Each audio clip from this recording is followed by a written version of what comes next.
खिलाफत इमामत बिलायत करामत, खिलाफत इमामत बिलायत करामत, সকল গুণের আধার প্রিয় নবীর সাহাবা। আলহামদুলিল্লাহি রাব্বিল আলামিন ওয়াসসালাতু ওয়াসসালামু আলা সাইয়্যিদিল মুরসালিন আম্মা বা'দু ফাআউযু বিল্লাহি মিনাশ শাইতানির রাজীম বিসমিল্লাহির রহমানির রহিম। আসসালাতু ওয়াসসালামু আলাইকা ইয়া রাসূলাল্লাহ ওয়া আলা আলিকা ওয়া আসহাবিকা ইয়া হাবিবাল্লাহ। আসসালাতু ওয়াসসালামু আলাইকা ইয়া নাবিয়াল্লাহ ওয়া আলা আলিকা ওয়া আসহাবিকা ইয়া নূরাল্লাহ। প্রিয় ইসলামী ভাইরা ও মাদানী চ্যানেলের দর্শক শ্রোতা, আলহামদুলিল্লাহ আজ্জা ওয়াজাল আপনাদের প্রিয় অনুষ্ঠান সাহাবায়ে কেরাম আলাইহিমুর রিদওয়ানদের যে কারামত, এর মধ্যে আপনাদের সকলকে সুস্বাগতম। আলহামদুলিল্লাহ আজ্জা ওয়াজাল আজকেও আরেকটি নতুন কারামত অর্থাৎ সম্পর্কিত কারামত নিয়ে যে হযরত সাইয়েদনা সিদ্দিক আকবর রাদিয়াল্লাহু তাআলা আনহু এর বরকতময় কারামত নিয়ে আপনাদের সামনে উপস্থিত হয়েছি। তো পাশাপাশি ইনশাআল্লাহ আজ্জা ওয়াজাল আমরা যে হযরত সাইয়েদনা সিদ্দিক আকবর রাদিয়াল্লাহু তাআলা আনহু এর কিছু বরকতময় জীবনী এবং ওনার মূল্যবান বাণী যা আমাদের জন্য উপদেশ করে গিয়েছেন, ইনশাআল্লাহ আজ্জা ওয়াজাল তা আমরা শ্রবণ করব। আসুন প্রিয় ইসলামী ভাইরা, যে আমরা আমাদের মূল অনুষ্ঠানের দিকে যাওয়ার পূর্বে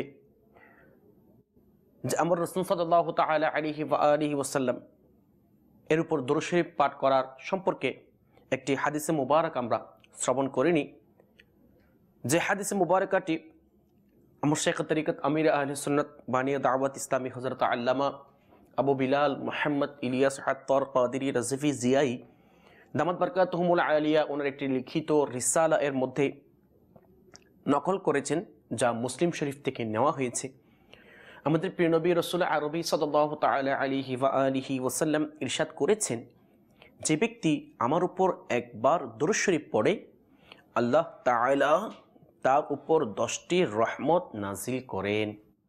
সুবহানাল্লাহ আজ্জা ওয়াজাল আল্লাহ তাআলা যে আমার রাসূল সাল্লাল্লাহু তাআলা আলাইহি ওয়া আলিহি ওয়াসাল্লামের উপর বেশি থেকে বেশি পরিমাণ দরুদ শরীফ পাঠ করার আল্লাহ তাআলা আমাদেরকে তৌফিক দান করুক, আমিন। আসুন আমাদের এই অনুষ্ঠানকে বরকতময় করার জন্য এবং আরও ফজিলতপূর্ণ করার জন্য আমরা মুহাব্বত সহকারে একটিবার দরুদ শরীফ পাঠ করি। সাল্লু আলাল হাবিব সাল্লাল্লাহু তাআলা আলা মুহাম্মদ সাল্লাল্লাহু তাআলা আলাইহি ওয়া আলিহি ওয়াসাল্লাম। সালাতাও ওয়া সালামান আলাইকা সাইয়্যিদি ইয়া রাসূলুল্লাহ সাল্লাল্লাহু তাআলা আলাইহি ওয়া আলিহি ওয়াসাল্লাম। প্রিয় ইসলামী ভাইরা ও মাদানী চ্যানেলের দর্শক শ্রোতা, যে দেখুন এই অনুষ্ঠানের মাধ্যমে আমরা সাহাবায়ে কেরাম আলাইহিমুর রিদওয়ানদের যে বরকতময় কারামত সমূহ আমরা শ্রবণ করে আসতেছি, তো আমাদের উচিত হচ্ছে যে ওই কারামতের মধ্যে যে কোন বিষয়টা আমার জন্য প্রয়োজন, ওই কারামতের মধ্যে অবশ্যই শিক্ষণীয় বিষয় রয়েছে। তো আমরা চেষ্টা করব যে ওই শিক্ষণীয় বিষয়টা শোনার পরে নিজে আমল করে অন্যদের কাছে পৌঁছিয়ে দেওয়ার জন্য আল্লাহ তাআলা আমাদেরকে সেই তৌফিক দান করুক, আমিন। আসুন প্রিয় ইসলামী ভাইরা, আমরা গত অনুষ্ঠানে হযরত সাইয়েদনা সিদ্দিক আকবর রাদিয়াল্লাহু তাআলা আনহু এর একটি বরকতময় যে কারামত আমরা শ্রবণ করেছি, আজকেও আমরা হযরত সাইয়েদনা সিদ্দিক আকবর রাদিয়াল্লাহু তাআলা আনহু এর আরেকটি বরকতময় আমরা কারামত শ্রবণ করব। তো আমরা মনোযোগ সহকারে শ্রবণ করার জন্য চেষ্টা করি। হযরত আরওয়া বিন জুবাইর রাদিয়াল্লাহু তাআলা আনহু বর্ণনা করেন, যখন আমিরুল মুমিনিন হযরত সাইয়েদনা সিদ্দিক আকবর রাদিয়াল্লাহু তাআলা আনহু যখন অসুস্থ হয়ে গেলেন এবং ওই অসুস্থতার কারণে আস্তে আস্তে যে সাকারাতের বিছানে যখন শুয়ে পড়লেন, অর্থাৎ যখন ওনার শেষ মুহূর্ত চলে আসলো, তখন হযরত সাইয়েদনা সিদ্দিক আকবর রাদিয়াল্লাহু তাআলা আনহু ওনার কন্যা সন্তান যে উম্মুল মুমিনিন জান্নাতি রমণীদের সরদার হযরত আয়েশা সিদ্দিকা রাদিয়াল্লাহু তাআলা আনহাকে ওসিয়ত করছেন। প্রিয় ইসলামী ভাইরা, কি করছেন? যে হযরত সাইয়েদুনা সিদ্দিক আকবর রাদিয়াল্লাহু তাআলা আনহু, যে মা আয়েশা সিদ্দিকা রাদিয়াল্লাহু তাআলা আনহাকে ওসিয়ত করছেন, ওই ওসিয়তের মধ্যে যে হযরত সাইয়েদুনা সিদ্দিক আকবর রাদিয়াল্লাহু তাআলা আনহু মা আয়েশা সিদ্দিকা রাদিয়াল্লাহু তাআলা আনহাকে কি বলছেন আমরা মনোযোগ সহকারে শ্রবণ করি। যে সিদ্দিক আকবর রাদিয়াল্লাহু তাআলা আনহু ইরশাদ করছেন, হে আমার প্রিয় কন্যা। কে? সিদ্দিক আকবর রাদিয়াল্লাহু তাআলা আনহু বলছেন, হে আমার প্রিয় সন্তান, হে আমার প্রিয় কন্যা, আজ পর্যন্ত আমার কাছে যতগুলি সম্পদ রয়েছে, আজ পর্যন্ত যে আমার কাছে যতটুকু সম্পদ রয়েছে, ওই সম্পদের মালিক যারা আমার উত্তরসূরি রয়েছে, যারা আমার ওয়ারিস রয়েছে, তারা হয়ে গেল। দেখুন কে বলছেন? হযরত সাইয়েদুনা সিদ্দিক আকবর রাদিয়াল্লাহু তাআলা আনহু উম্মুল মুমিনিন হযরত মা আয়েশা সিদ্দিকা রাদিয়াল্লাহু তাআলা আনহাকে এই উপদেশ দিচ্ছেন, হে আমার প্রিয় সন্তান, প্রিয় কন্যা, যে আজ পর্যন্ত আমার কাছে যা সম্পদ রয়েছে তা আজ থেকে আমার ওয়ারিসদের হয়ে গেল। তখন ওই ওয়ারিসদের কথা বর্ণনা করতে গিয়ে হযরত সাইয়েদুনা সিদ্দিক আকবর রাদিয়াল্লাহু তাআলা আনহু বলেন, অর্থাৎ ওই আমার ওয়ারিসদের মধ্যে যে তোমার দুজন ভাই রয়েছেন, যাদের নাম হচ্ছেন আব্দুর রহমান এবং মুহাম্মদ, এবং তোমার দুজন বোন রয়েছেন। তখন হযরত সাইয়েদুনা সিদ্দিক আকবর রাদিয়াল্লাহু তাআলা আনহু ইরশাদ করলেন যে এই সম্পদগুলি কোরআন এর মধ্যে যে হুকুম রয়েছে, যে বিধান রয়েছে, ওই মোতাবেক তোমরা কি করে নিবে? বন্টন করে নিবে। অর্থাৎ নিজে নিজের পাওনা, নিজে নিজের যে অংশ রয়েছে, ওই অংশগুলি কি করে নিবে? ভাগ করে নিবে। প্রিয় ইসলামী ভাইয়েরা ও মাদানী চ্যানেলের দর্শক শ্রোতা, তো দেখুন হযরত সাইয়েদুনা সিদ্দিক আকবর রাদিয়াল্লাহু তাআলা আনহু ইন্তেকালের পূর্বে যে ওনার সন্তানদেরকে কি করে যাচ্ছেন? ওসিয়ত করে যাচ্ছেন, যে যেন তারা তাদের যে সম্পদগুলি যেন ইসলাম মোতাবেক, শরিয়াত মোতাবেক, কোরআনের মধ্যে যে বিধান রয়েছে, হাদিসের মধ্যে যে বিধান রয়েছে, ওই মোতাবেক যেন কি করায়? বন্টন করে, এবং নিজে নিজে যেন প্রত্যেকের অংশে কি নিয়ে নেই। এটা বলার পর মা আয়েশা সিদ্দিকা রাদিয়াল্লাহু তাআলা আনহা ইরশাদ করলেন, বললেন, হে আব্বাজান, যে আমার তো বোন একজন, আমার বোন একজন, যার নাম হচ্ছেন বিবি আসমা। কে বললেন? মা আয়েশা সিদ্দিকা রাদিয়াল্লাহু তাআলা আনহা হযরত সাইয়েদুনা সিদ্দিক আকবর রাদিয়াল্লাহু তাআলা আনহুকে উদ্দেশ্য করে বললেন, হে আব্বাজান, আমার তো বোন একজনও রয়েছে, যার নাম হচ্ছে বিবি আসমা, এবং আমার দ্বিতীয় বোনকে, যে আপনি যে বললেন আমরা দুই বোন, এই প্রশ্নটা মা আয়েশা সিদ্দিকা রাদিয়াল্লাহু তাআলা আনহা হযরত সাইয়েদুনা সিদ্দিক আকবর রাদিয়াল্লাহু তাআলা আনহুকে করলেন। তখন হযরত সাইয়েদুনা সিদ্দিক আকবর রাদিয়াল্লাহু তাআলা আনহু উত্তর দিলেন যে আমার স্ত্রী অর্থাৎ বিনতে খারেজা গর্ভবতী অবস্থায় রয়েছে, এবং ওই বিনতে খারেজা এর গর্ভের মধ্যে যেই সন্তান রয়েছে সে হচ্ছে মেয়ে সন্তান, ওই মেয়ে সন্তানে তোমার দ্বিতীয় বোন। এবং যখন এই কথা বললেন, তখন বাস্তব এটাই হলো যে যখন ওই হযরত সাইয়েদুনা সিদ্দিক আকবর রাদিয়াল্লাহু তাআলা আনহু এর ঘরওয়ালি থেকে, স্ত্রী থেকে যখন সন্তান জন্ম নিলেন, তখন ওই সন্তান মেয়ে সন্তানে হলো। সুবহানাল্লাহ। প্রিয় ইসলামী ভাইয়েরা ও মাদানী চ্যানেলের দর্শক শ্রোতা, এবং ওই কন্যা সন্তানের নাম রাখলেন উম্মে কুলসুম। প্রিয় ইসলামী ভাইয়েরা ও মাদানী চ্যানেলের দর্শক শ্রোতা, যে দেখুন না আমার সাইয়েদুনা সিদ্দিক আকবর রাদিয়াল্লাহু তাআলা আনহুর কেমন শান, কেমন মর্যাদা। আসুন প্রিয় ইসলামী ভাইয়েরা, তো এই হাদিসে মুবারাকার মতে হযরতে আল্লামা তাজউদ্দিন সাবকি রহমতুল্লাহি তাআলা আলাইহি বলেন, অর্থাৎ আমরা যে এখন যে বরকতময় কারামত শ্রবণ করলাম, অর্থাৎ দুনিয়ার মধ্যে যে সিদ্দিক আকবর রাদিয়াল্লাহু তাআলা আনহুর কন্যা সন্তান এখনো কোথায় দুনিয়ার মধ্যে আসেনি, কিন্তু সিদ্দিক আকবর রাদিয়াল্লাহু তাআলা আনহু যখন ওসিয়ত করছেন যে আমার ইন্তেকালের পর আমার যে সম্পত্তি রয়েছে ওই সম্পত্তি আমার সন্তানদের হয়ে যাবে, আমার উত্তরসূরি যারা রয়েছে তাদের হয়ে যাবে, আমার ওয়ারিস যারা রয়েছে তাদের হয়ে যাবে। তখন ওই মুহূর্তে সিদ্দিক আকবর রাদিয়াল্লাহু তাআলা আনহু এটাও বলে দিয়েছেন যে মা আয়েশা সিদ্দিকা রাদিয়াল্লাহু তাআলা আনহা, তোমার যেভাবে দুইজন ভাই রয়েছে আব্দুর রহমান এবং মুহাম্মদ, ওই ধরনের ওইভাবে তোমার দুজন বোনও রয়েছে। কিন্তু তখন ওই বোন মায়ের গর্ভের মধ্যে ছিল, বিনতে খারেজা এর গর্ভের মধ্যে ছিল, তখনও ওই উম্মে কুলসুম দুনিয়ার মধ্যে আসেননি। প্রিয় ইসলামী ভাইয়েরা, ওই দুনিয়ার আসার পূর্বে সিদ্দিক আকবর রাদিয়াল্লাহু তাআলা আনহু বলে দিয়েছেন যে ওনার স্ত্রীর গর্ভের মধ্যে যে সন্তান রয়েছে ওই সন্তান হচ্ছে কন্যা সন্তান। আসুন প্রিয় ইসলামী ভাইয়েরা, এই হাদিসে মুবারাকা থেকে আমরা কিছু শিক্ষণীয় বিষয় অর্জন করতে পারি, যার মধ্যে থেকে যেটা সবচেয়ে বেশি আমাদের জন্য গুরুত্বপূর্ণ। বর্তমান সময়ে দেখা যায় যে আমরা যে মৃত্যুর পূর্বে আমাদের হয়তোবা সুযোগ অর্জন হয় না যে আমরা আমাদের সন্তানদেরকে ওসিয়ত করে যাওয়ার জন্য। যে বর্তমান সময়ে দেখা যায় যে পিতার পক্ষ থেকে যে সম্পত্তি পাওয়া হয় ওই সম্পত্তি সঠিকভাবে কি করা হয় না, বন্টন করা হয় না, যার হক তাকে দেওয়া হয় না। হয়তো অনেক সময় দেখা যাচ্ছে যদি বোন থাকে, যে যারা ভাই রয়েছে তারা বোনের হক খেয়ে ফেলছে। অনেক সময় দেখা যায় যদি বড় ভাই থাকে এবং বড় ভাই ছোট ভাইয়ের হক খেয়ে ফেলতেছে। কিন্তু প্রিয় ইসলামী ভাইরা ও মাদানী চ্যানেলের দর্শক শ্রোতা, আলহামদুলিল্লাহ আজ্জা ওয়া জাল এই কারামত থেকে সিদ্দিক আকবর রাদিয়াল্লাহু তাআলা আনহু আমাদেরকে ওই শিক্ষা দিচ্ছেন। যে কি শিক্ষা? যে সিদ্দিক আকবর রাদিয়াল্লাহু তাআলা আনহু বলছেন যে মা কোরআন মজিদের মধ্যে যে হুকুম বর্ণনা করেছেন, যে সিস্টেম, যে পদ্ধতি বর্ণনা করেছেন, ইসলাম যে শিক্ষা, যে আদর্শ, যে পদ্ধতিতে যে সম্পত্তি ভাগ করার জন্য বলেছেন, ওই সিস্টেমে ভাগ করে তোমরা নিজেরা অংশ নিয়ে নিও। প্রিয় ইসলামী ভাইয়েরা ও মাদানী চ্যানেলের দর্শক শ্রোতা, এখন আমরা প্রশ্ন করি, আমরা কি ওইভাবে করি?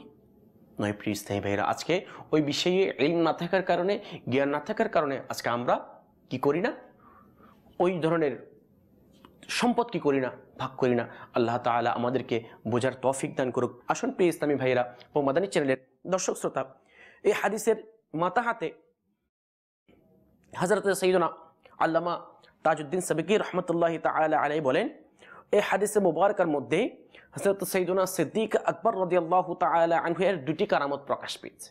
প্রথম নম্বর কারামত হচ্ছে যে সিদ্দিক আকবর রাদিয়াল্লাহু তাআলা আনহু কখন ইন্তেকাল করবেন, ওই ইন্তেকাল সম্পর্কে কি হয়ে গিয়েছে তার জানা হয়ে গিয়েছে, এবং ওই জানা হয়ে যাওয়ার কারণে তখন মা আয়েশা সিদ্দিকা রাদিয়াল্লাহু তাআলা আনহাকে ওই ওসিয়ত করছেন যে এতদিন পর্যন্ত যে সম্পদ আমার কাছে ছিল তা আমার ওয়ারিসরা তার মালিক হয়ে গিয়েছে।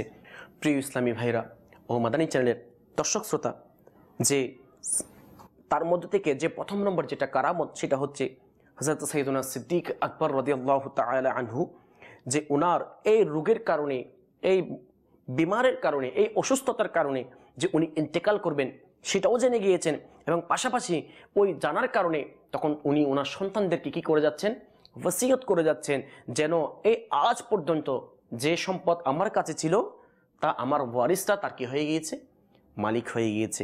প্রিয় ইসলামী ভাইরা, এটা বলেন নাই মালিক হয়ে যাবে, ওইটা বলেন নাই, এটাই বলে দিয়েছেন তারা মালিক হয়ে গিয়েছে। এর দ্বারা আমরা বুঝতে পারলাম যে হযরত সাইয়্যিদুনা সিদ্দিক আকবর রাদিয়াল্লাহু তাআলা আনহু পরিপূর্ণভাবে জেনে গেলেন যে হয়তোবা এই রোগের কারণে তার কি হবে, ইন্তেকাল হয়ে যাবে। আল্লাহ তাআলা আমাদেরকে বোঝার তৌফিক দান করুক। আসুন প্রিয় ইসলামী ভাইরা, এটা তো হলো প্রথম নম্বর কারামত।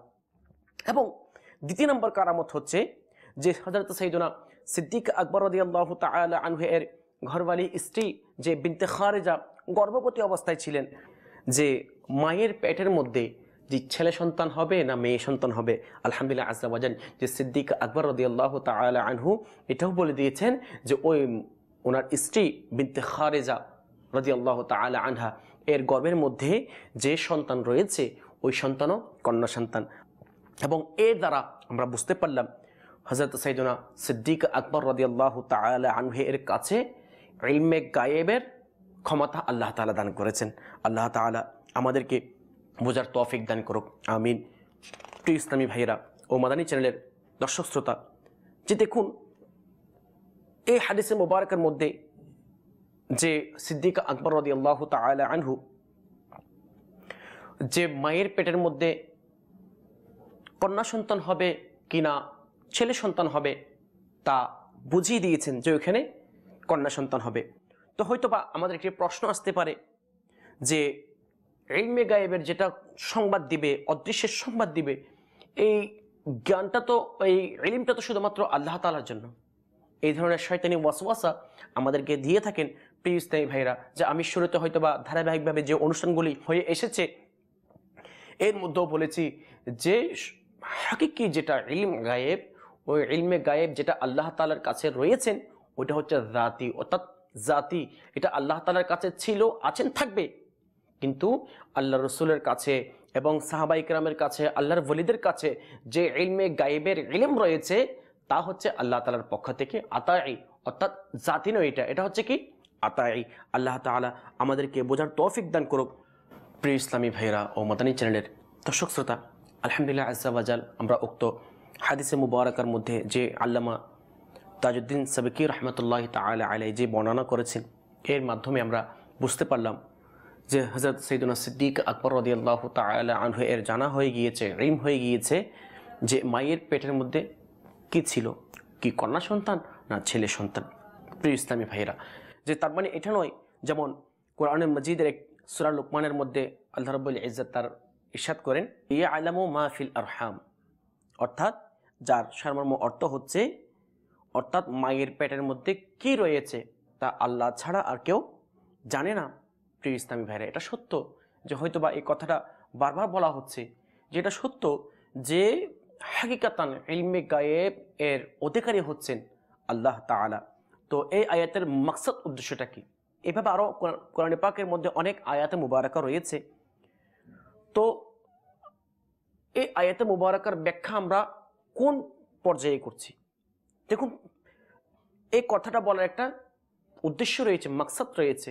তো আমি ওই উদ্দেশ্য সম্পর্কে না জেনে না বুঝে বাস হুট করে সরল অনুবাদটা পড়ে নিলাম, বাস ইচ্ছা মতো যাই যে তা বলতে শুরু করলাম। প্রিয় স্নেহের এটা নয়। হ্যাঁ, আল্লাহ তাআলা তার পবিত্র কালামুল্লাহ শরীফের মধ্যে প্রত্যেকটি আয়াত এর পিছনে কিছু না কিছু হিকমত রয়েছে, কারণ রয়েছে এবং প্রেক্ষাপট রয়েছে। কি কারণে আল্লাহ তাআলা ওই আয়াতে মুবারাকা নাজিল করেছেন, কি কারণে আল্লাহ তাআলা এই আয়াতে মুবারাকা নাজিল করেছেন, এর কি রয়েছে, প্রেক্ষাপট রয়েছে। তো আমাদের সেই প্রেক্ষাপট সম্পর্কে জানা থাকতে হবে। কিন্তু আফসোসের বিষয়, আমরা বর্তমান সময়ে ফেতনায় পড়ে, শয়তানের দুকায় পড়ে যে আমরা ওই আয়াতে মুবারাকার সারমর্ম অর্থাৎ প্রেক্ষাপট না বুঝে না জেনে বা সরল অনুবাদ পড়ে ইচ্ছা মতো যাই যে তা বলে যাচ্ছি। ইসলাম সম্পর্কে বিভিন্ন ইসলামিক দিক নিয়ে আমরা কথা বলে যাচ্ছি। প্রিয় ইসলামী ভাইরা ও মাদানী চ্যানেলের দর্শক শ্রোতা, একটু চিন্তা করে দেখুন, যদি আপনার ওই কথা বলাটা যদি শরীয়ত বিরোধী হয়ে থাকে, কোরআন বিরোধী হয়ে থাকে, ইসলাম বিরোধী হয়ে থাকে, তখন কি অবস্থা হবে একটু চিন্তা করে দেখেছি আমরা।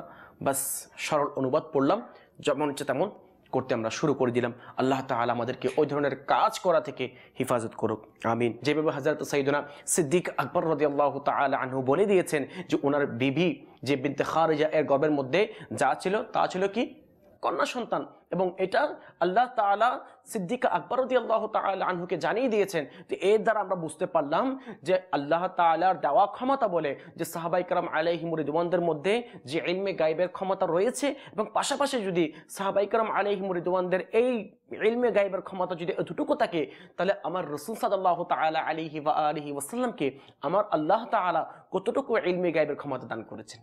আমরা নিজেদের বিবেক দিয়ে প্রশ্ন করি, বোঝার জন্য চেষ্টা করি। প্রিয় ইসলামী ভাইরা, আজকে বর্তমান সময়ে আমাদেরকে ধোঁকা দেওয়া হচ্ছে এই বিষয়ে, আমাদের ঈমানকে বরবাদ করার জন্য, আমাদের দুনিয়া এবং আখিরাতকে ধ্বংস করে দেওয়ার জন্য, যে আমার রাসূল সাল্লাল্লাহু তাআলা আলাইহি ওয়া আলিহি ওয়াসাল্লাম এর ইলমে গায়েব নিয়ে বিভিন্ন ধরনের কথা বলা হচ্ছে। প্রিয় ইসলামী ভাইরা, এই বরকতময় যে কারামত থেকে আমি বুঝতে পারলাম যে আল্লাহ তাআলা হযরত সাইয়্যিদুনা সিদ্দিক আকবর রাদিয়াল্লাহু তাআলা আনহুকেও ইলমে গায়েবের ক্ষমতা আল্লাহ তাআলা দান করেছেন। যদি এই হযরত সাইয়্যিদুনা সিদ্দিক আকবর রাদিয়াল্লাহু তাআলা আনহুকে যদি যে আল্লাহ তাআলা ইলমে গায়েবের ক্ষমতা দিয়ে থাকেন, তাহলে সিদ্দিক আকবর রাদিয়াল্লাহু তাআলা আনহু এর চাইতো এবং আল্লাহ তাআলা যত সৃষ্টি রয়েছে সমস্ত সৃষ্টির মধ্যে তো আল্লাহ রাসূল সাল্লাল্লাহু তাআলা আলাইহি ওয়া আলিহি ওয়াসাল্লামকে আল্লাহ তাআলা সবচেয়ে বেশি ভালোবাসেন। এবং আল্লাহ তাআলা এত কিছু সৃষ্টি করেছেন, তার জন্য সৃষ্টি করেছেন যে আমার রাসূল সাল্লাল্লাহু তাআলা আলাইহি ওয়া আলিহি ওয়াসাল্লামের জন্য সৃষ্টি করেছেন। যদি আল্লাহ তাআলা আমার রাসূল সাল্লাল্লাহু তাআলা আলাইহি ওয়া আলিহি ওয়াসাল্লামকে ভালোবেসে যদি সৃষ্টি করে থাকেন, তাহলে ওই ইলমে গায়বের ক্ষমতা যে আমার রাসূল সাল্লাল্লাহু তাআলা আলাইহি ওয়া আলিহি ওয়াসাল্লামকে কতটুকু দান করেছেন। প্রিয় ইসলামী ভাইরা ও মাদানী চ্যানেলের দর্শক শ্রোতা, আল্লাহ তাআলা আমাদেরকে বোঝার তৌফিক দান করুন। আসুন প্রিয় ইসলামী ভাইরা, আমরা তো এতক্ষণ পর্যন্ত যে সিদ্দিক আকবর রাদিয়াল্লাহু তাআলা আনহু এর এই বরকতময় কারামত আমরা শ্রবণ করলাম। আসুন আজকে আমরা যে সিদ্দিক আকবর রাদিয়াল্লাহু তাআলা আনহু এর শৈশবের একটি ঘটনা বরকতময় আমরা শ্রবণ করব। মানে সিদ্দিক আকবর রাদিয়াল্লাহু তাআলা আনহু কেমন ব্যক্তি ছিলেন, অর্থাৎ ইসলাম গ্রহণ করার পূর্বে ওনার আখলাকটা কেমন ছিল। যা আমরা হয়তো অনেক সময় যে বিভিন্ন ব্যক্তি সম্পর্কে যে জাহিলিয়াত যুগে তারা এমন ছিল, পরবর্তীতে ইসলাম গ্রহণ করার পর তারা এমন হয়েছে, বিভিন্ন যে সাহাবায়ে কেরাম আলাইহিম রিদওয়ানদের সম্পর্কে আমরা শ্রবণ করি, শুনে থাকি। আসুন প্রিয় ইসলামী ভাইরা, আজকে এই অনুষ্ঠানের মাধ্যমে আমরা সিদ্দিক আকবর রাদিয়াল্লাহু তাআলা আনহু এর একটি শৈশবের ছোট্ট একটি ঘটনা আমরা শ্রবণ করি, যে কিভাবে আল্লাহ তাআলা সিদ্দিক আকবর রাদিয়াল্লাহু তাআলা আনহুকে সম্মানিত করেছেন, কিভাবে মর্যাদা দান করেছেন। আসুন, দাওয়াত ইসলামের প্রকাশনা প্রতিষ্ঠান মাকতাবাতুল মদিনা কর্তৃক প্রকাশিত 551 পৃষ্ঠা সম্বলিত কিতাব মালফুজাত আলা হযরত চতুর্থ খণ্ডের 60 থেকে 61 পৃষ্ঠায় উল্লেখ রয়েছে, সিদ্দিক আকবর রাদিয়াল্লাহু তাআলা আনহু কখনো মূর্তিকে সিজদা করেননি। সুবহানাল্লাহ। প্রিয় ইসলামী ভাইরা, যে ইসলাম গ্রহণ করার পূর্বে জীবনের কথা বলা হচ্ছে, তার ছোটকালের বাল্যকালের কথা বলা হচ্ছে, যে কখনো মূর্তিকে সিজদা করেননি। অল্প বয়সে তার রাদিয়াল্লাহু তাআলা আনহু পিতা তাকে মূর্তি করে নিয়ে যান আর বলেন, এটা হচ্ছে তোমার উচ্চ মর্যাদাপূর্ণ প্রভু। কে? সিদ্দিক আকবর রাদিয়াল্লাহু তাআলা আনহুর পিতা ও সিদ্দিক আকবর রাদিয়াল্লাহু তাআলা আনহুকে বলছেন, এটা তোমার উচ্চ মর্যাদাপূর্ণ প্রভু, তাকে সিজদা করো। যখন তিনি রাদিয়াল্লাহু তাআলা আনহু মূর্তির সামনে গেলেন, তখন হযরত সাইয়েদুনা সিদ্দিক আকবর রাদিয়াল্লাহু তাআলা আনহু বললেন, আমি ক্ষুধার্ত। দেখুন প্রিয় ইসলামী ভাইয়েরা, যে এখানে আমরা যারা অন্য ধর্মাবলম্বী রয়েছি, তাদের জন্য মাদানী ফুল রয়েছে, তাদের জন্য অনেক কিছু রয়েছে। যে দেখুন, আমি ক্ষুধার্ত, আমাকে খাবার দাও, আমি বিবস্ত্র, আমাকে পরিধানের বস্ত্র দাও। এই প্রশ্নগুলি হযরত সাইয়েদুনা সিদ্দিক আকবর রাদিয়াল্লাহু তাআলা আনহু ওই মূর্তিকে করছেন। সিদ্দিক আকবর রাদিয়াল্লাহু তাআলা আনহু বলেন, আমি পাথর ছুঁড়ে মারছি, তুমি যদি সত্যিকার প্রভু হয়ে থাকো তাহলে নিজেকে বাঁচাও। মূর্তি কি জবাব দেবে? তিনি রাদিয়াল্লাহু তাআলা আনহু একটি পাথর ছুঁড়ে মারলেন। কাকে? ওই মূর্তিকে। সিদ্দিক আকবর রাদিয়াল্লাহু তাআলা আনহু পাথর ছুঁড়ে মারলেন। পাথরটি লাগতেই মূর্তিটি মাটিতে লুটিয়ে পড়ল। পিতা এই অবস্থা দেখে রাগান্বিত হয়ে গেলেন, পুত্রের চেহারায় একটি থাপ্পড় মারল। তখন সিদ্দিক আকবর রাদিয়াল্লাহু তাআলা আনহুকে তার মায়ের কাছে নিয়ে এলো, সমস্ত ঘটনা বর্ণনা করলো। মা বললেন, প্রিয় ইসলামী ভাইরা ও মাদানী চ্যানেলের দর্শক শ্রোতা, যে আমার সিদ্দিক আকবর রাদিয়াল্লাহু তাআলা আনহু এর শান কেমন, কেমন ব্যক্তি ছিলেন। দেখুন মা কি জবাব দিচ্ছে, মা কি বর্ণনা করছে, আমরা একটু মনোযোগ সহকারে শ্রবণ করি। তখন সিদ্দিক আকবর রাদিয়াল্লাহু তাআলা আনহু এর মা বললেন, আমার ছেলেকে তার অবস্থায় ছেড়ে দিন। যখন সে ভূমিষ্ঠ হলো, তখন অদৃশ্য হতে আওয়াজ এসেছিল, ইয়া আমাতাল্লাহি আলা তাহকিকি আবশিরি বিল ওয়ালাদিল আতীক ইসমুহু ফিস সামাইস সিদ্দিক লিমুহাম্মাদিন সাহিবু ওয়া রাফিক। যার সারমর্ম অর্থটা হচ্ছে, হে আল্লাহ পাকের সত্যিকারী বাদী। কাকে উদ্দেশ্য করে বলা হচ্ছে? যে সিদ্দিক আকবর রাদিয়াল্লাহু তাআলা আনহু এর মাকে উদ্দেশ্য করে বলা হচ্ছে, যে হে আল্লাহ তাআলার সত্যিকারী বাদী, তোমাকে সুসংবাদ দেওয়া হচ্ছে, এই শিশুটি আতিক বা মুক্ত, আসমানে এর নাম হচ্ছে সিদ্দিক। সুবহানাল্লাহ। প্রিয় ইসলামী ভাইরা ও মাদানী চ্যানেলের দর্শক শ্রোতা, আজকে যে আমরা সিদ্দিক আকবর রাদিয়াল্লাহু তাআলা আনহু এর কারামত শ্রবণ করলাম, যে উনি কেমন ব্যক্তিত্ব, ওনার শানটা কেমন, যে ওনার নাম যে সিদ্দিক উপাধি, এটা কোথার মধ্যে লেখা আছে? আল্লাহ তাআলা আসমানের মধ্যে লিখে রেখেছেন। এরপর বলা হচ্ছে, আর মুহাম্মদ সাল্লাল্লাহু তাআলা আলাইহি ওয়া আলিহি ওয়াসাল্লাম এর সফর সঙ্গী, এবং তার সাথী রাসূল পাক সাল্লাল্লাহু তাআলা আলাইহি ওয়াসাল্লাম এর পবিত্র মজলিসে সিদ্দিক আকবর রাদিয়াল্লাহু তাআলা আনহু এই ঘটনাটি বর্ণনা করেন। যখন ঘটনা শেষ করলেন, জিবরিল আমিন আলাইহিস সালাতু ওয়াস সালাম তথায় উপস্থিত হলেন আর আরজ করলেন, সাদাকা আবু বকর ওয়া হুয়া সিদ্দিক, অর্থাৎ আবু বকর সিদ্দিক রাদিয়াল্লাহু তাআলা আনহু সত্য বলেছেন আর তিনি হচ্ছেন সিদ্দিক, সত্যবাদী। সুবহানাল্লাহ আযজা ওয়া জাল। প্রিয় ইসলামী ভাইরা ও মাদানী চ্যানেলের দর্শক শ্রোতা, যে আমরা শ্রবণ করলাম যে সিদ্দিক আকবর রাদিয়াল্লাহু তাআলা আনহু এর শান সম্পর্কে, যে সিদ্দিক আকবর রাদিয়াল্লাহু তাআলা আনহু এর ছোটবেলার একটি ঘটনা আমরা শ্রবণ করলাম। ওনার আখলাকটা কেমন ছিল, ওনার চরিত্রটা কেমন ছিল।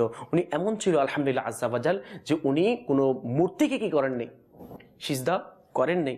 আল্লাহ তাআলা আমাদেরকে, আমাদের যারা ঘরের সন্তান রয়েছে, ছোট মাদানী মুন্না মুন্নি রয়েছে, তাদেরকেও এই শিক্ষা, এই ঘটনাগুলি আমাদের শোনানো দরকার। যে আফসোসের বিষয় হচ্ছে যে আমাদের ঘরের মধ্যে যারা ছোট মাদানী মুন্না মুন্নি রয়েছে, তারা কিন্তু সাহাবায়ে কেরাম আলাইহিম রিদওয়ান, তাবিন খুলাফায়ে রাশিদিন অর্থাৎ ইসলাম সম্পর্কিত যা কিছু রয়েছে তা আমরা ইতিহাসগুলি জানি না, তাদেরকে শোনাই না। অথচ আমরা তাদেরকে ঘটনা শোনাই, যেটা আমরা বলে থাকি ইতিহাস শোনাই, যে দুনিয়াবি যে ইতিহাস রয়েছে ওই ইতিহাসগুলি আমরা তাদেরকে শুনিয়ে থাকি। কিন্তু আফসোসের বিষয় যে এমন কেমন একটি ঘটনা আমরা এখন শ্রবণ করলাম যে সিদ্দিক আকবর রাদিয়াল্লাহু তাআলা আনহু সম্পর্কিত, যে এই সিদ্দিক আকবর রাদিয়াল্লাহু তাআলা আনহু হচ্ছেন আমাদের মুসলমানদের প্রথম খলিফা। এই সিদ্দিক আকবর রাদিয়াল্লাহু তাআলা আনহু হচ্ছেন যে আমার রাসূল সাল্লাল্লাহু তাআলা আলাইহি ওয়াসাল্লামের জন্য নিজের জান মাল সবকিছু কি করে দিয়েছেন, কুরবান করে দিয়েছেন। তো এই সম্পর্কে আমরা আমাদের ঘরের মধ্যে যারা মাদানী মুন্না মুনি রয়েছে তাদেরকে আমরা শিক্ষা দিচ্ছি না প্রিয় ইসলামী ভাইয়েরা, যার কারণে আজকে আমাদের ঘরের মধ্যে যারা মাদানী মুন্না মুনি রয়েছে তারা এই ছোট থেকে খারাপ পরিবেশের কারণে, বিধর্মীদের যে সংস্কৃতি রয়েছে ওই সংস্কৃতিকে আমরা শেখানোর কারণে আজকে ইসলাম থেকে, ইসলামী শিক্ষা থেকে আমরা অনেক দূরে রয়েছি প্রিয় ইসলামী ভাইয়েরা। আলহামদুলিল্লাহ আযজা ওয়া জাল আপনার দাওয়াত ইসলামী, আপনার প্রিয় দাওয়াত ইসলামী, এই যে মাদানী চ্যানেলের মাধ্যমে যে সাহাবায়ে কেরাম আলাইহিম রিদওয়ানদের কারামত, এই অনুষ্ঠানের মাধ্যমে যে সাহাবায়ে কেরাম আলাইহিম রিদওয়ানদের যে বরকতময় কারামতের পাশাপাশি যেন আমরা ওই সাহাবায়ে কেরাম আলাইহিম রিদওয়ানদের সংক্ষিপ্ত পরিচিতি এবং তাদের জীবনের কিছু একটা দিক যেন আমরা কি করতে পারি, শ্রবণ করতে পারি, শিখতে পারি, এবং শিখে যেন ওইখান থেকে আমরা আমাদের জীবনের জন্য শিক্ষণীয় বিষয় যেন মাদানী ফুল হাসিল করতে পারি, সেই উদ্দেশ্যে এই অনুষ্ঠান করা প্রিয় ইসলামী ভাইরা ও মাদানী চ্যানেলের দর্শক শ্রোতা। যে আজকে আমরা আলহামদুলিল্লাহ আযজা ওয়া জাল যে সিদ্দিক আকবর রাদিয়াল্লাহু তাআলা আনহু এর বরকতময় কারামত শ্রবণ করেছি, ইনশাআল্লাহ আযজা ওয়া জাল পরবর্তী অনুষ্ঠানের মধ্যে সিদ্দিক আকবর রাদিয়াল্লাহু তাআলা আনহু এর আরেকটি জীবনের সম্পর্কে বা মূল্যবান বাণী নিয়ে, যেটা আমাদের জন্য অনেক শিক্ষণীয় বিষয় থাকবে এবং মাদানী ফল থাকবে আমাদের জীবনকে ইসলাম মোতাবেক চলার জন্য, আমাদের জীবনকে যে আল্লাহ রাসূল সাল্লাল্লাহু তাআলা আলাইহি ওয়াসাল্লাম এর সুন্নাত মোতাবেক চলার জন্য। তো এই আশা ব্যক্ত করে পরবর্তী অনুষ্ঠান দেখার আহ্বান জানিয়ে তো আজকের মতো এখানেই বিদায় নিচ্ছি। ভালো থাকবেন, সুস্থ থাকবেন, আমিন। বিজাহিন নবিয়্যিল আমিন সাল্লাল্লাহু তাআলা আলাইহি ওয়াসাল্লাম। এবং পাশাপাশি যে মাদানী চ্যানেলের যে অন্য অনুষ্ঠান রয়েছে ওই অনুষ্ঠানগুলি ধারাবাহিকভাবে আপনার সময় অনুযায়ী, বাস অন্য গুনাহগারা চ্যানেল না দেখে, নিজে না দেখে, আপনার ঘরের মধ্যে যারা মাদানী মুন্না মুন্নি রয়েছে তাদেরকেও না দেখে বাস মাদানী চ্যানেল দেখার জন্য নিজেও দেখুন এবং অপর ইসলামী ভাইকে দেখার জন্য উৎসাহ দিয়ে থাকুন। আল্লাহ তাআলা আমাদেরকে তৌফিক দান করুক, আমিন। বিজাহিন নবিয়্যিল আমিন সাল্লাল্লাহু তাআলা আলাইহি ওয়াসাল্লাম। সাল্লু আলাল হাবিব সাল্লাল্লাহু তাআলা আলা মুহাম্মদ সাল্লাল্লাহু তাআলা আলাইহি ওয়াসাল্লাম। खिलाफत इमामत बिलायत करामत, खिलाफत